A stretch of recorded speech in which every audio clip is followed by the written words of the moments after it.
Yeah, I guess that's also the important point that tapering could still happen, although tapering doesn't or shouldn't be equated as a move to tighten monetary policy. So yeah, I mean, easy monetary policy will continue. Rates will remain pretty low for a long time, although in my view, tapering will still need to be put in place, and possibly in my view, that could actually happen from March 2014.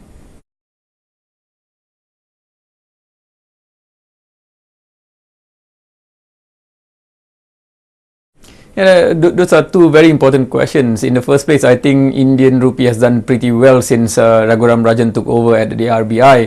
I think Rajan has really just instilled some confidence in what the central bank would do to handle or to mitigate the impact of policy changes elsewhere.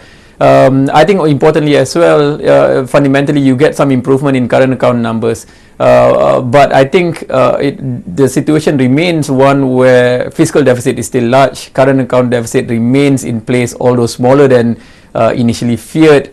Therefore, when the Fed begins to taper, you should expect some pressure on the rupee, together with the rest of EM in general. But for the rupee and for other countries with negative current account balances, the pressure could mount again. So what are we seeing right now insofar as the RBI is concerned? The RBI is likely, in my view, intervening to sort of build a buffer with larger reserves, to prepare for the time when tapering actually occurs.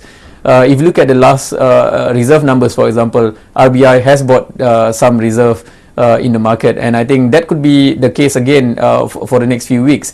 In other words, while tapering has been delayed, dollar Asia, dollar rupee could be heavy. I think RBI could be buying at around about 61 or any levels below 62, buying dollar to build a buffer for when taper comes in.